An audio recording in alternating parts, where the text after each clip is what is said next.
Hello, and welcome to Year the Vampire. Today we watched Only Lovers Left Alive. You did that a lot better than the first attempt.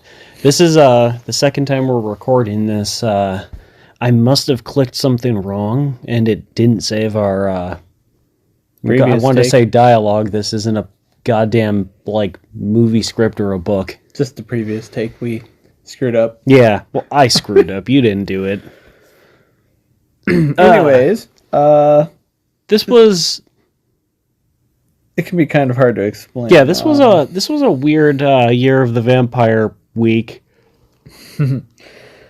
I guess we'll get to the plot right away. It's about two vampires who've been around for quite some time and married for at least over 100 years, Yeah, like 150-ish, I think. named Adam and Eve. Not that Adam and Eve. At least I don't think so. I don't think so. It's probably just like, I don't know, but Though they were probably alive a possibly. good long while. I don't know. It's never made clear. They've apparently interacted with like every famous person in history from the sound of it, Yeah, so Eve has which I think was kind of a bit of a silly plot point. maybe a little bit. I don't know. I just think it's silly when it's like, oh man, this person is so old and they've interacted with all these famous people. It's like, yeah, sure. I mean, I mean, it never matters to the story. It's just something to add to it. I don't know. I'm not hating on it. I don't know. I guess that kind of thing just bugs me. I thought it was interesting though. Like Eve really likes her books. Adam really likes his music. He makes music, so He is music. I mean, and by this point, basically. So what did you think of the acting? It was acting.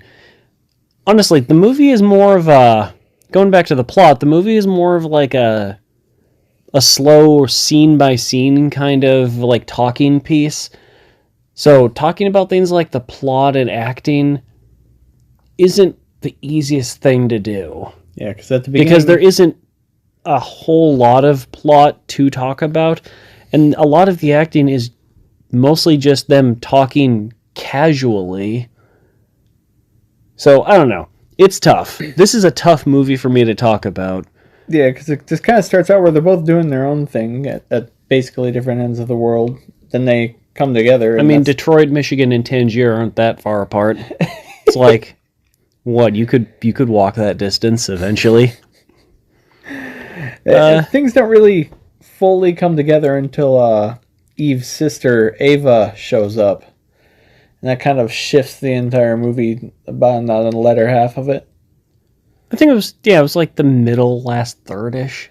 Yeah, Sound and music. What'd you think of that? that was probably my favorite part, to be honest. I love the music. I thought the music was strange, not bad. Like this, It had a lot of cross genres, especially with like some ambience, a lot of feedback, and surprisingly good amount of cultural stuff. Probably more Middle Eastern. a lot of that music you said was by a band called Squirrel or something, or it was like letters that look like it could be pronounced It squirrel. was like SQU with two dots on the top of it. Don't know what you call that. Then RL. And the bar scene was some band called White Hills. Good psychedelic rock. Yeah. Cinematography. There I- wasn't a lot of like different cinematography in this. Not a lot 'Cause of they were different all- rooms. No, it was, It's basically like 3 or 4 locations, the whole movie. And yeah. for what it's worth, they're nice areas. Yeah, there was nice shots of Detroit and supposedly Tangier. I have no idea if they actually went there and filmed. I don't even know if it was actually in Detroit for the Detroit parts. But I mean, it looked convincing enough, so let's just go with that. It worked for what they needed to do with it. Special effects. There wasn't really special effects. I mean, there was a few shots of fangs and some fake blood, but That's basically as far as the whole vampirism thing goes, aside from their age. And yeah, they didn't really need to go over the top with it for what they needed to get done. yeah, I don't know. This is a difficult movie to talk about. Would you agree with that? It's kind of hard to explain, and Like- it's definitely something you'd have to experience to Yeah, I don't know. I don't know if we can necessarily recommend it or not to people. It's more of a, if you want to see a movie that takes a more like philosophical, like thoughtful side to vampires and in relationships in a lot of ways too, then yeah, check it out. But just be warned, it might not be a lot of people's thing.